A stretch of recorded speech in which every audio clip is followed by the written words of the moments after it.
जहर पिलाया था उस वक्त नहीं सोचा था कि तुम्हारी रोजी रोटी और ये जो तुम राज रानी बनी बैठी हो ये सब किसके बदौलत है?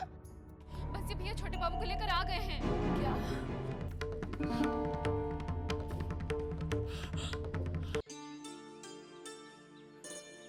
दरवाजा तो खुला है। जीजा जी आइए भाई साहब। कहिए, कैसे हैं?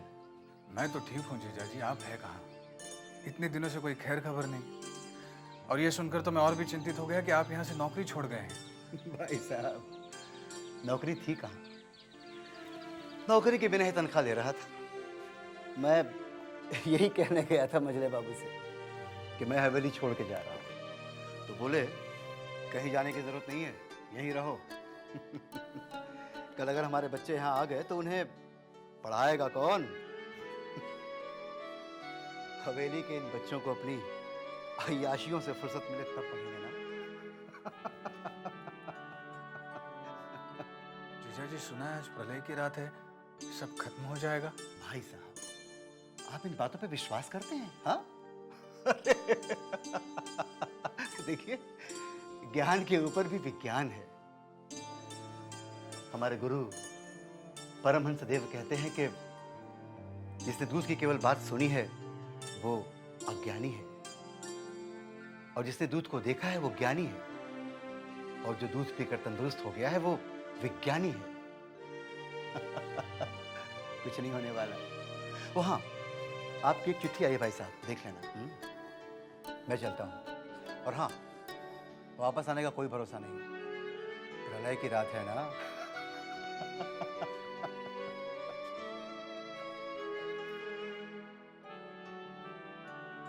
चिट्ठी मेरी?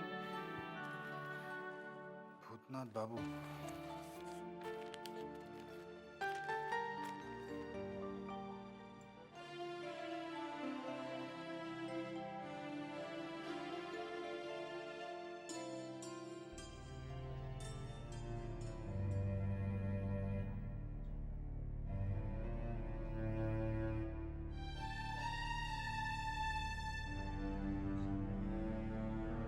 इति ज्ञान मंतम सुविनय बाबू।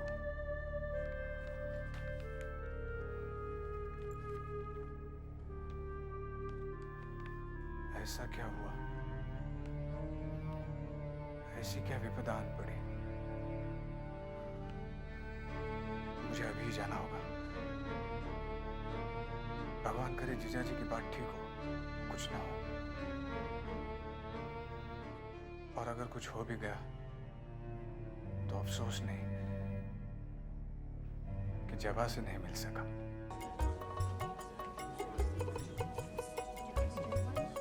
भाई साहब। अरे निवारक, कैसे हो? अच्छा हूँ, देख रहा हूँ आप भले चंगे हो गए। अभी तबीयत ठीक है और जख्म भी भर गया है। हमारे संग में रोज गीता पाठ होते हैं, कभी आइए ना। आऊंगा, जरूर आऊंगा। अच्छा हाँ, आप लोगों की अनुशीलन समिति शुरू हो गई? हो गई। आप गांव-गांव में शाखाएं खुलेंगी, व्यायाम गीता सब बताया जाएगा। आप आएंगे तो आपको सब बताऊंगा। आऊंगा, किसी दिन जरूर आऊंगा। अच्छा चलता हूँ, जाना है। नमस्ते। नमस्ते।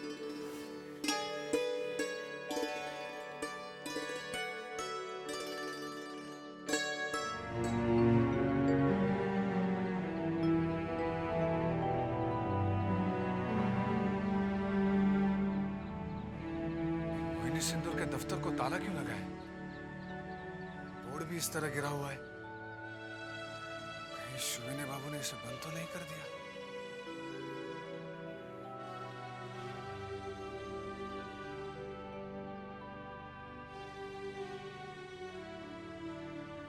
अरे भूतनाथ बाबू, आप? पाठक जी, मोहिनी सिंदूर का दफ्तर क्या बंद हो गया है? जी हाँ, वो तो कई दिन हुए। जाइए, सुनने बाबू ऊपर है।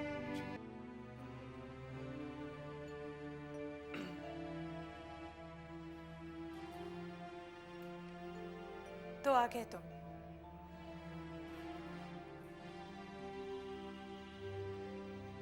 पिताजी की चिट्ठी मिली तो ही आए ना? हाँ वो शायद चिट्ठी नहीं मिलती तो खाते भी नहीं। जी वो मैं सोच रहा था कि मेरे लिए इस घर के दरवाजे हमेशा के लिए बंद हो चुके हैं। सोच सोच कर अपने ही कसूर से तपता रहा हूं मैं।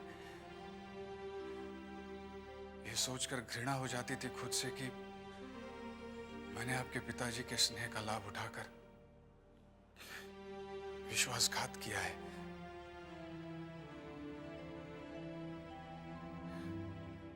लेकिन एक चिट्ठी ने मेरे आने के सारे रास्ते खोल दिए। मुझे आपसे क्षमा याचना का मौका दे दिया। अब तुम्हें कोई गवार कहने की गलती नहीं करेगा। बस अपना नाम बदल डालो।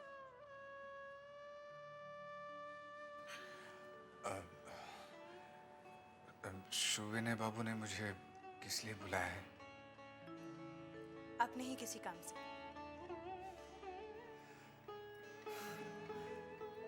मैं भी किसी के काम का आदमी हो सकता हूँ। जो आदमी आज तक अपने पैरों पर खड़ा ना हो सका, वो भला किसी के क्या काम आ सकता है? बड़ी अच्छी अच्छी बातें करने लगे हो। पूछ सकते हो किससे सीखी? आपसे अलग होकर। जब आप मुझे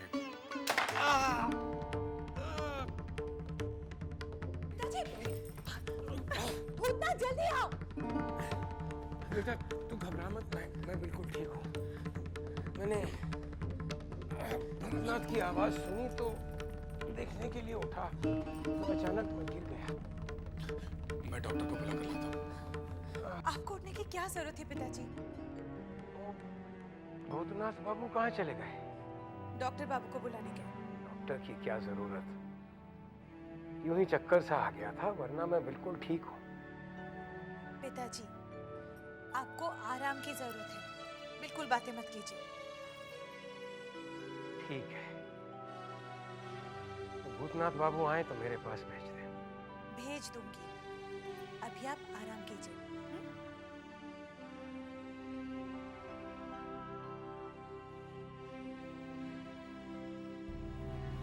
जबा, डॉक्टर मिला ही नहीं।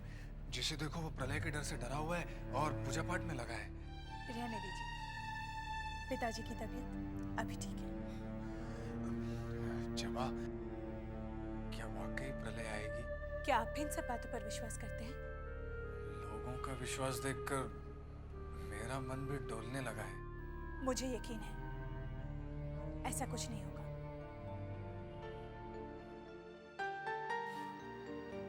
पिताजी आपके लिए इंतजार कर रहे हैं। चले?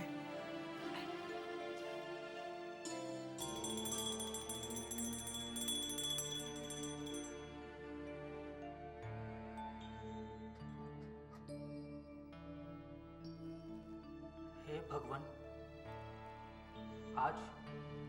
आज प्रलय की रात है। मेरे सारे पापों को क्षमा करना भगवान, मेरे सारे पापों को क्षमा करना।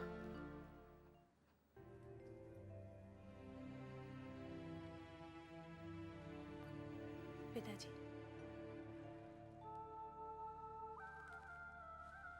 अरे आराम से। भूतनाथ बाबू, तुम आ गए? आपने चिट्ठी इस तरह से लिखी कि मैं चिंतित हो उठा था। अरे भाई, यहाँ दिन रात मैं तुम्हारी चिंता कर रहा हूँ। ब्रज रखाल बाबू तुम्हें मेरे पास लाए और मैं तुम्हारे लिए कुछ नहीं कर सका। मैं तो किसी के लिए भी कुछ नहीं कर सका। मुझे माफ कर दो। ऐसा कहकर आप मुझे पापी मत बनाइए। पापी तो मैं हूं भूतनाथ बाबू। मैंने सबके साथ अन्याय किया है, तुम्हारे साथ समाज के साथ, संसार के साथ, यहाँ तक कि अपने पिताजी के साथ भी। पिताजी के साथ? हाँ भूतनाथ बाबू, अंतिम समय पर उन्होंने मेरा मुंह नहीं देखा था, मेरे हाथ से पानी तक नहीं पिया उन्होंने। और उस रात वो मेरे सपने में आए और कह रहे थे, प्यास से मेरा सीना फटा जा रहा है, मुझे मुक्ति दो। मेरी आंख खुली तो देखा कि सपना था, और तब से मुझे शांति नहीं मिली। जबा से ब्रह्म संगीत सुना तो शांति नहीं मिली, ब्रह्मवाद सुने तो भी शांति नहीं मिली। अब मैं अपने पापों का प्रायश्चित करूंगा तो ही जाकर मन को शांति मिलेगी। पिताजी, मैं भूतनाथ बाबू को चाय नाश्ता कराती हूँ, आप आराम कीजिए। हाँ बेटा।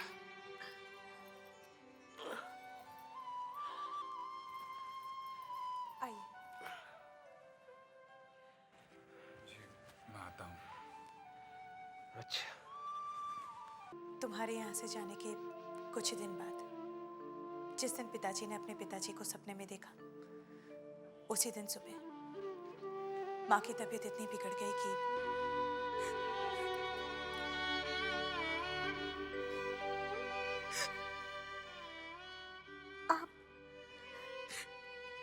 आप रो रहे हैं? बहुत तकलीफ हो रही है ना रानू? बस कुछ ही देर की है, फिर नहीं होगी। मैं और नहीं जीऊंगी ना। रानू, तुम अच्छी हो जाओगी। मेरे पास समय नहीं है। मेरी एक बात मानोगे? हाँ, कहो। मैं और नहीं जीऊंगी। रानू, मुझे मुक्ति दो। रानू, ऐसी बातें नहीं करते माँ। माँ, माँ, रानू, माँ, रानू, रानू,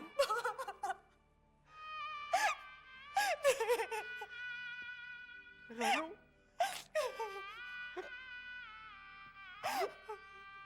रानू।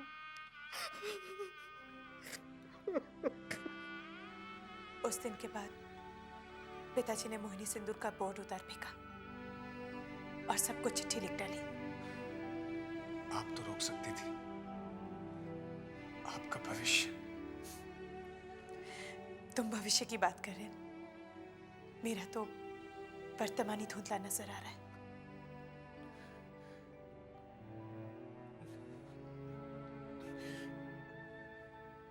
मैं चलूं? पिताजी से नहीं मिलोगे? नहीं,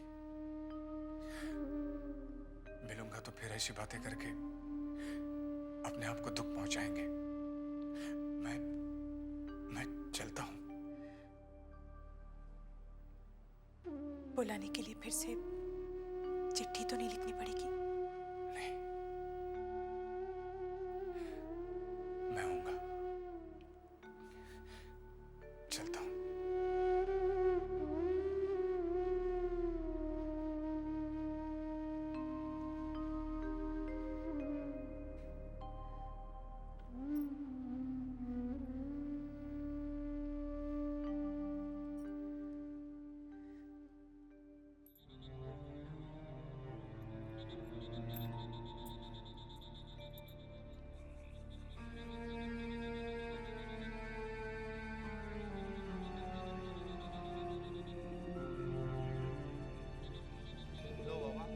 ये मेरे जीवन भर की कमाई है कि मैं तुमको देने आया हूँ।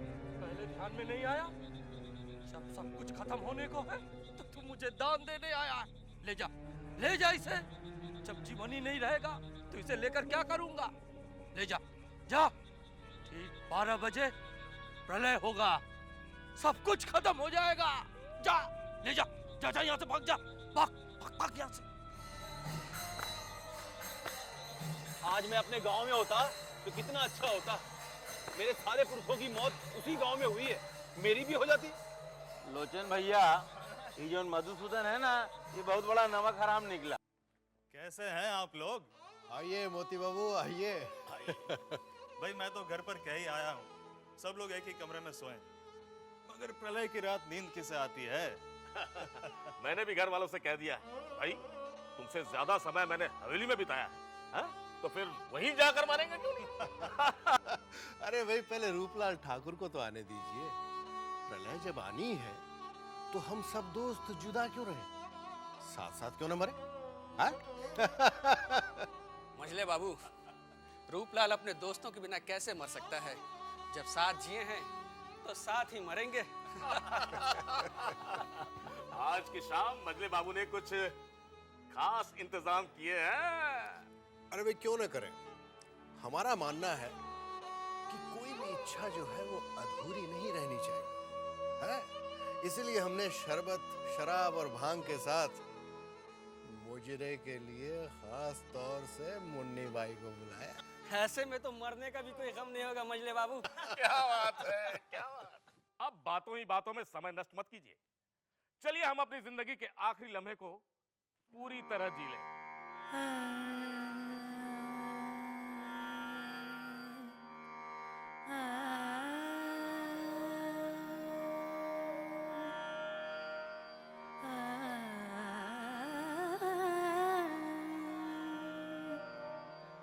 उन आँखों का आलम गुलाबी गुलाबी, उन आँखों का आलम गुलाबी गुलाबी, मेरे दिल का आलम, मेरे दिल का आलम, शराबी शराबी, उन आँखों का आलम।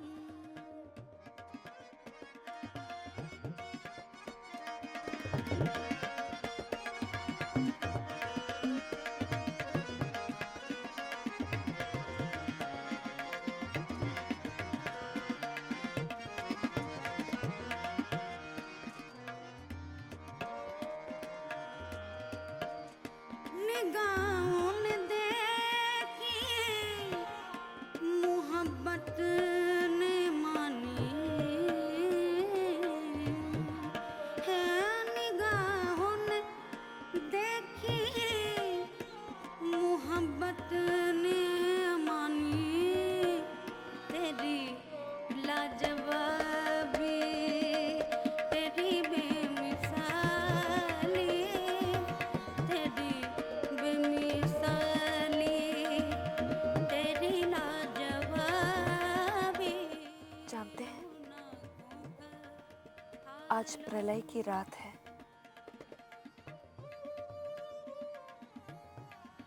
मगर मुझे जरा सा भी डर नहीं।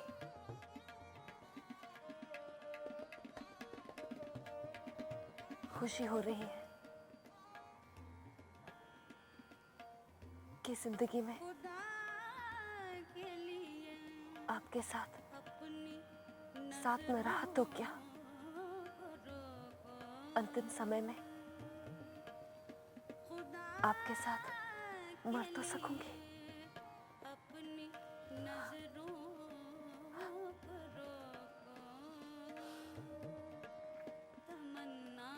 चिट्ठी तो नहीं लिखनी पड़ेगी। तेरी लाजवाबी। जानते हैं, आज प्रलय की रात है। मजली बहू रानी, आप इसे भी पहन लीजिए। अब इसे कहाँ पहनूं? चल, इसे हाथ में लेकर मरूंगी। लेकिन मजली बहू रानी, अभी तो प्रलय आने में पूरे 2 घंटे बाकी है। 2 घंटे बाकी है तो क्या हुआ? 2 घंटे हम बाग गोटी खेलेंगे, खेलते खेलते प्रलय आएगी और खेलते खेलते हम मर जाएंगे। बहू रानी, आपको मौत का जरा भी भय नहीं लगता? मौत का भय?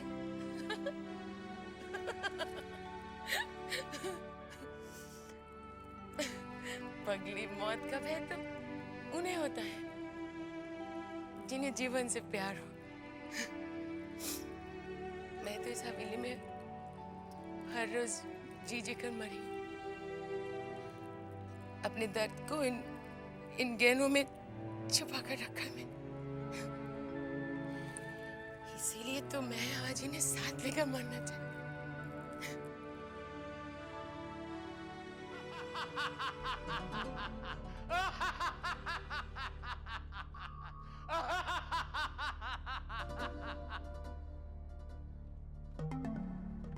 क्यों रे छोकरे, बर्राय का नाम सुनकर कांप रहा है? बर्राय भाई, अपने साथ सब तहस नहस कर ना रहेंगे हवेली में रहने वाले लोग। चारों तरफ दिखाई देगा तो सब लाल रंग और तबाही।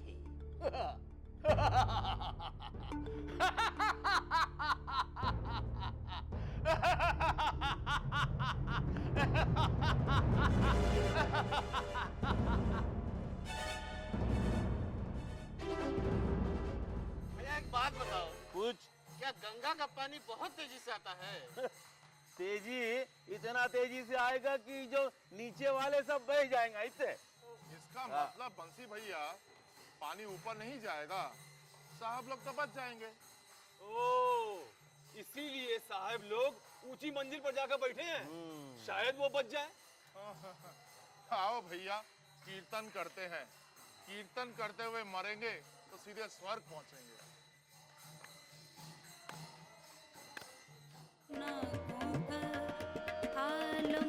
वाह वाह वाह वाह।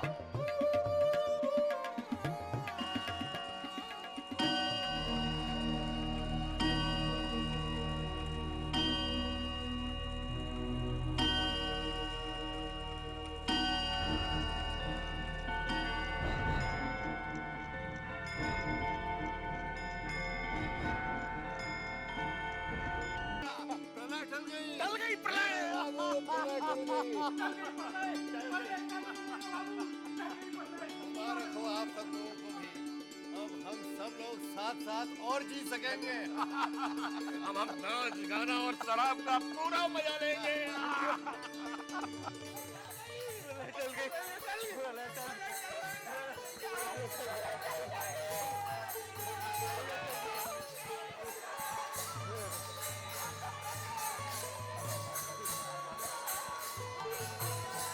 के गुरु परमहंस जी ने ठीक कहा था, कुछ नहीं होगा। वैसे मुझे अपनी चिंता नहीं थी, मुझे तो चिंता थी छोटी को और जवा की।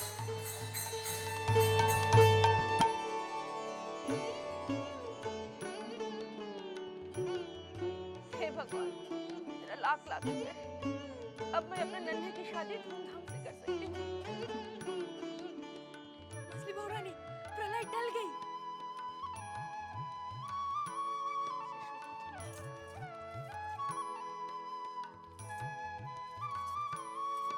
मछली बहू रानी, आप फिर चुप। खैर, प्रलय आती तो भी मुझे कुछ फर्क नहीं पड़ता, नहीं आई तो भी फर्क नहीं पड़ा। वैसे ही।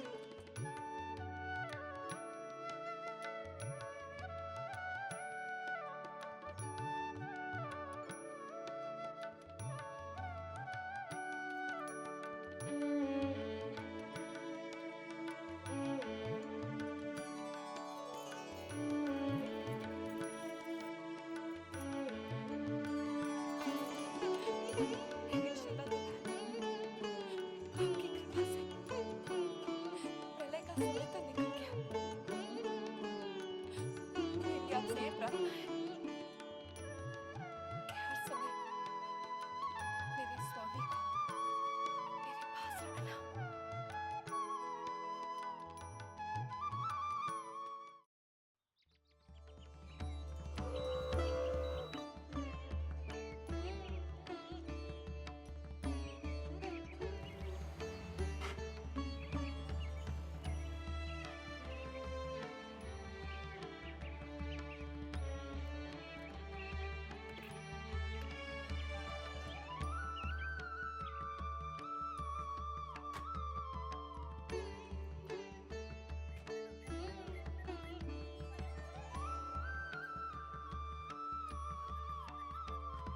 पिताजी, ये कितना बड़ा मकान है। ये मकान नहीं है बेटा, ये हवेली है। समझ ले, अब तू यहीं आकर रहेगी। क्यों?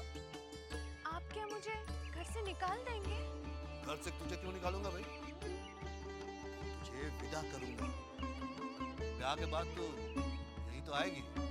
अच्छा, तो ये बताइए कि मेरा दूल्हा कौन है? दूल्हा वो रहा।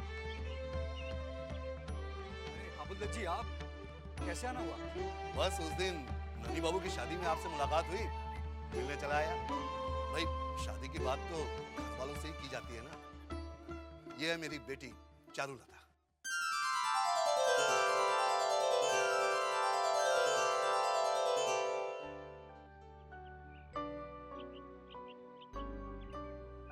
नमस्ते। वैसे हमने अपने आने का संदेशा बड़ी माँ को पहले ही दे दिया था। ठीक है, आप बड़ी माँ से मिल लीजिए। अरे नौचंद, इन्हें बड़ी माँ के पास ले जाओ।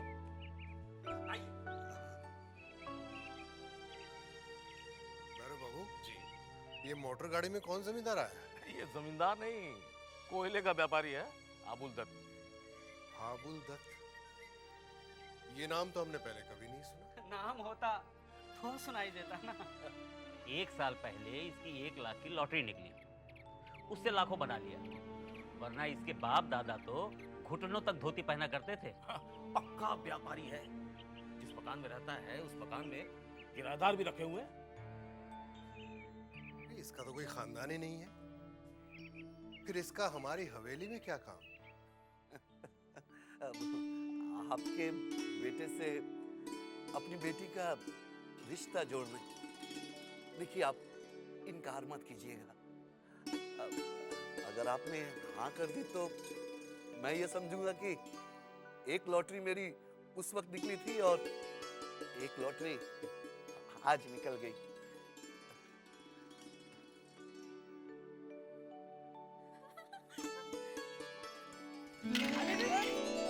कौन है तू? मैं चारुलता हूँ। मुझे काजू बहुत पसंद है। चारुलता बड़ी अजीब लड़की है।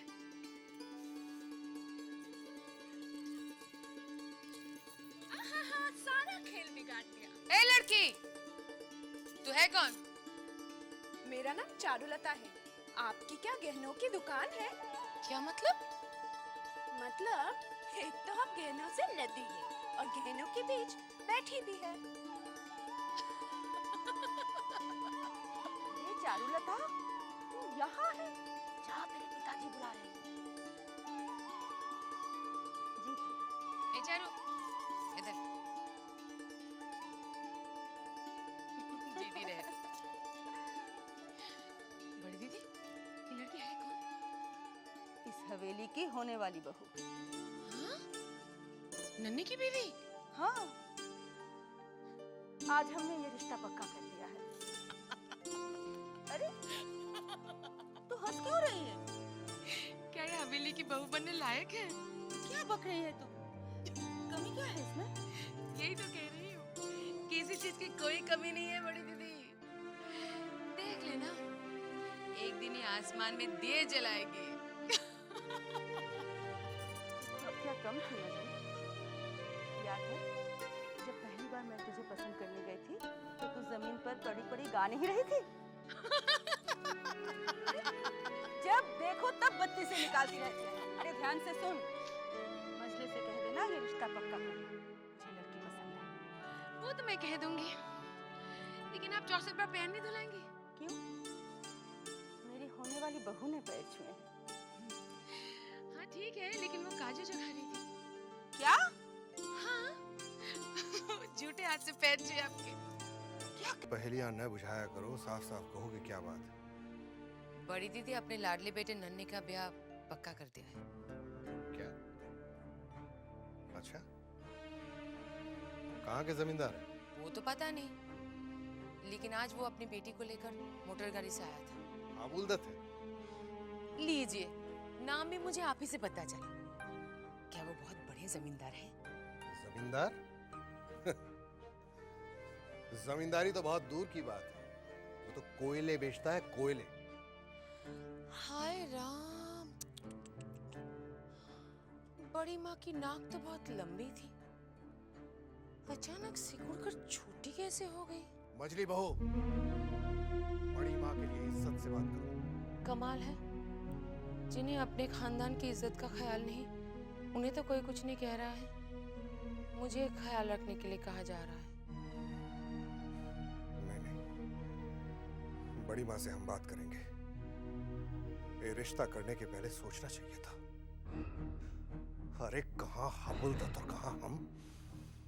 हबुलदत्त की औकात ही क्या जो हमारे सामने खड़ा रह सके।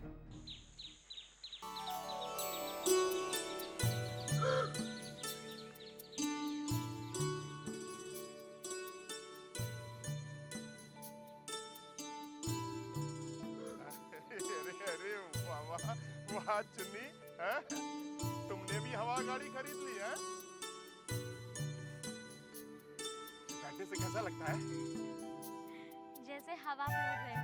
सच? तो बहुत मजा आता होगा।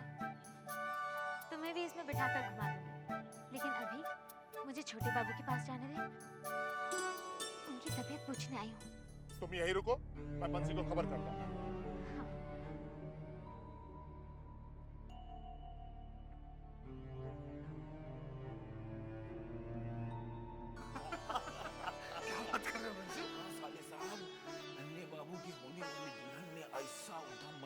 ऐसा उद्यम मचाया कि मत पूछो। अच्छा बंसी, रिश्ता पक्का हो गया? अरे रिश्ता तो पक्का होना ही था।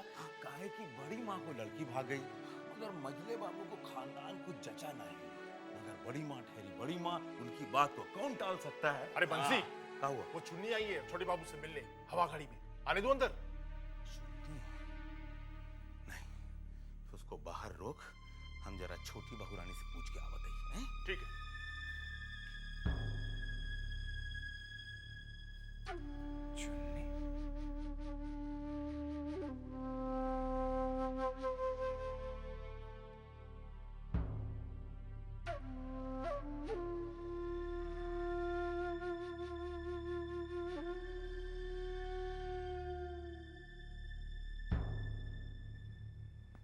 छोटी बहू रानी,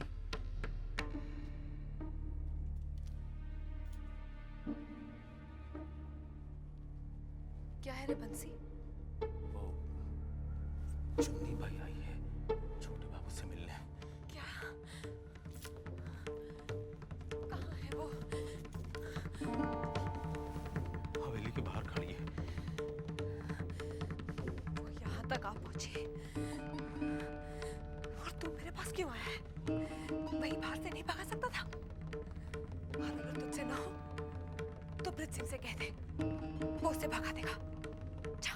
बहू रानी, अगर छोटे बाबू को पता चल गया ना, तो मेरी खाल खींच लेंगे। सुन बंसी, मैं भी इस घर की छोटी बहू हूँ। मैं तुझे आज्ञा देती हूँ, जाके कह दे उसे कि छोटे बाबू से नहीं मिलना चाहते। और ध्यान रहे, अगर उसने इस हवेली में कदम रखा तो तुम दोनों भाई बहन की नौकरी गई, समझा? क्या हुआ रे चुन्नी? देखिए ना, चुन्नी बाई आई है छोटे बाबू से मिलने। तू अभी भी यहाँ खड़ा मेरा मुंह क्या ताक रहा है? जा भगा दे उसे।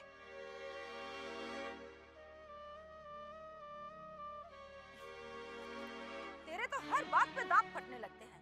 दांत नहीं, मुंह बोलो बड़ी दीदी। छोटी, तुझे कौन समझे? ये मर्द भी रेशम के कपड़े की तरह होते हैं, इनका शुद्ध क्या और अशुद्ध क्या। मछली ठीक ही कहती है छोटी। राई का पहाड़ बनाने से तो अच्छा है तो इसकी तरह बेशरम बन जा। बेशरम आपको भी बनना पड़ा था बड़ी दीदी। आपके उनके लक्षण भी कुछ कम नहीं थे। बता दो कहाँ कहाँ सोते थे? अगर आपकी तरह झूठ काहे को बोले? हमको इनमें क्या लाभ है बताओ? तो फिर मुझसे नजरें क्यों चुरा रहा है बंसी? मैं काहे को नजरें चुराऊंगा?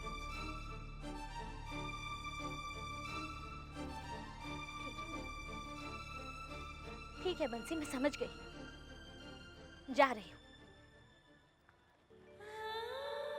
इतना ही काफी है कि छोटे बाबू अब ठीक है।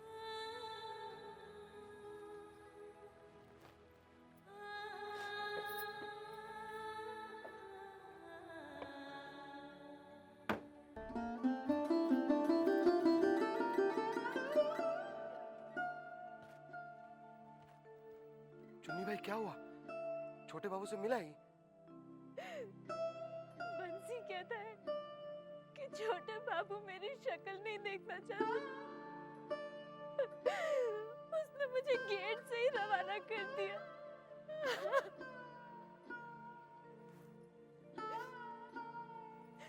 वृंदावन, तू ही बता, क्या छोटे बाबू ऐसा कह सकते हैं?